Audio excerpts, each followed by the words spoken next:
دروازے پر دستک کی آواز سنتے ہی کرسی پر بیٹھا ہوا ایک لمبا تڑنگا اور بھاری چہرے والا غیر ملکی بے اختیار چونک پڑا۔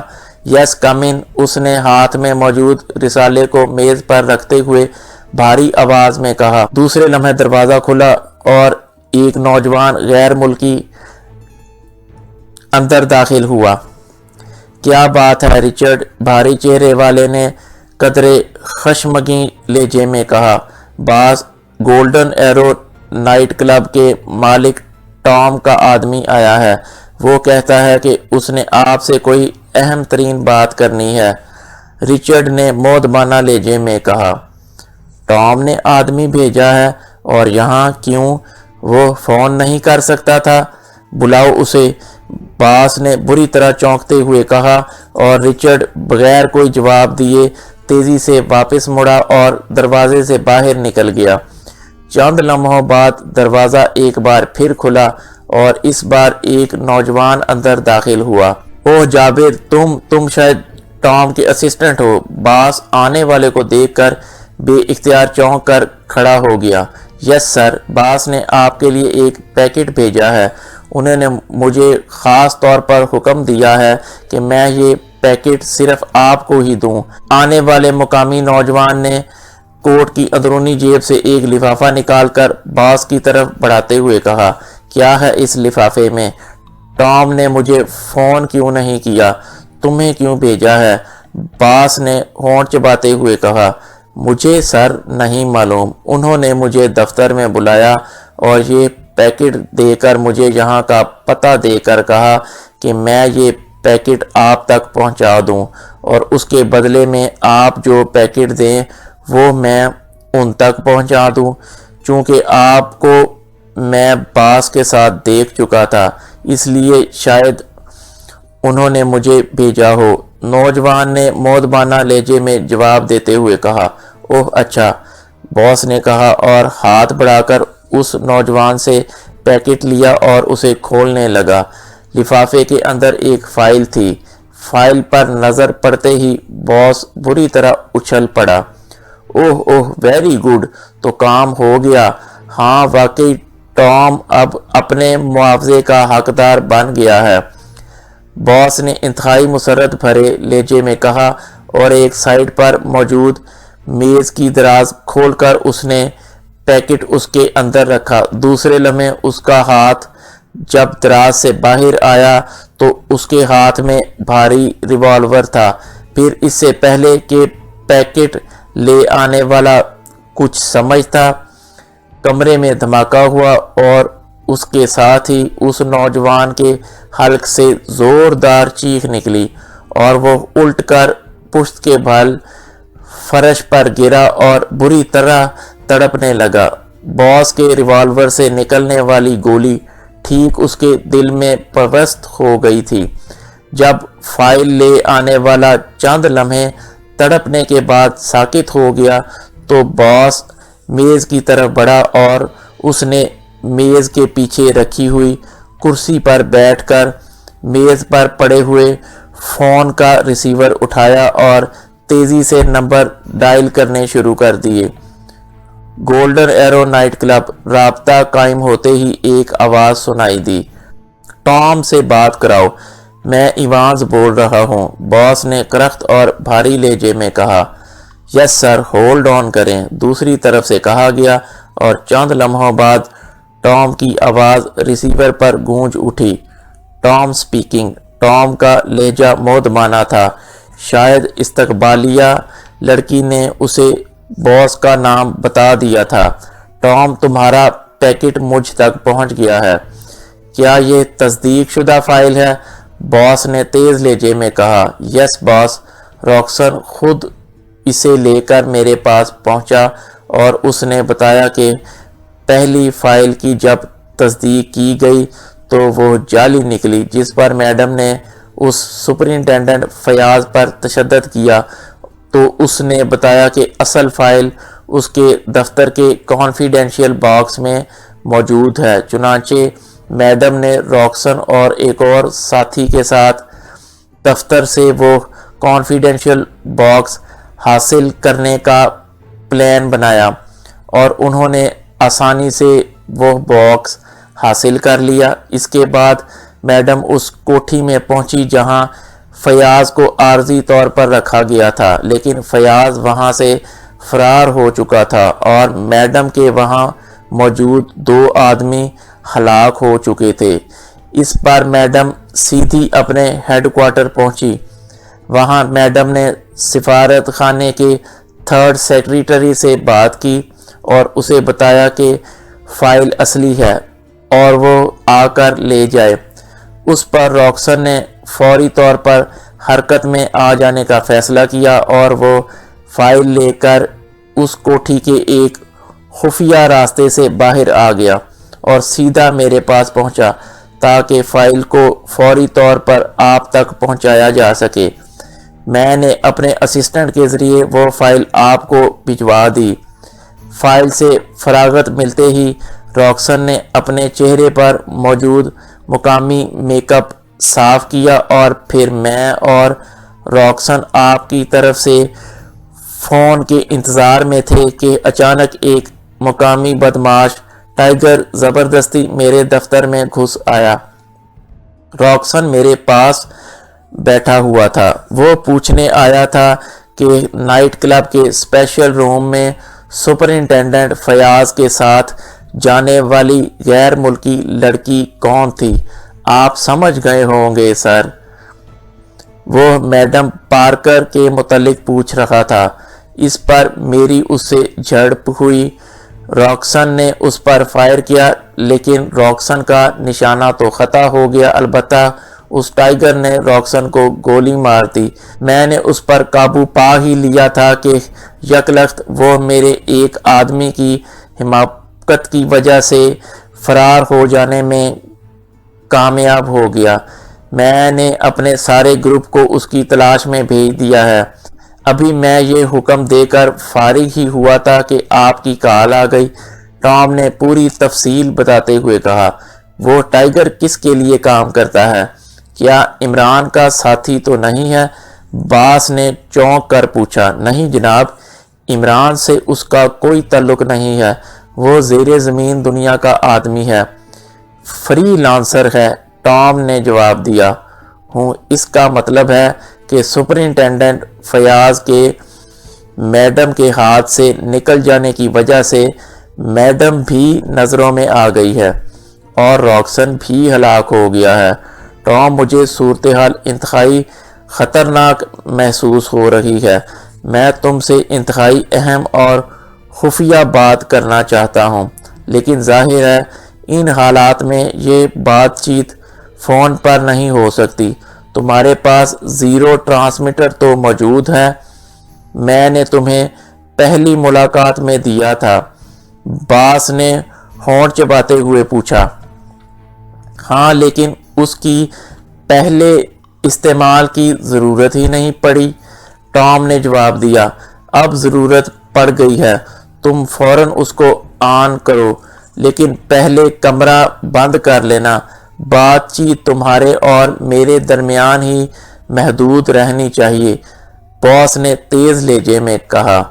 اوہ ٹھیک ہے، میں ابھی کال کرتا ہوں، دوسری طرف سے ٹام نے کہا اور اس کے ساتھ ہی رابطہ ختم ہو گیا۔ باس نے بھی ریسیور رکھا اور پھر اٹھ کر اس نے عقبی دیوار میں موجود الماری کھولی اور اس میں رکھا ہوا ایک بڑا سا ٹرانسمیٹر اٹھا کر اس نے میز پر رکھ دیا۔ چند لمحوں بعد یکلخت ٹرانسمیٹر کا بلب تیزی سے جلنے بجھنے لگا۔ باس نے اس کے نیچے موجود بٹنوں کی قطار میں سے ایک بٹن دبایا تو بلب مسلسل جلنے لگا۔ اس کے ساتھ ہی ٹرانسمیٹر سے ٹام کی آواز سنائی دی۔ Hello hello Tom, calling over. Tom کے لہجے میں ہلکی سی بے چینی موجود تھی، شاید یہ بے چینی اس تجسس کی بنا پر تھی جو کوئی اہم بات سننے کے لیے پیدا ہو جاتی ہے۔ ایوانز اٹینڈنگ، تم نے کمرہ اچھی طرح بند کر لیا ہے؟ اوور، باس نے تیز لہجے میں پوچھا۔ بالکل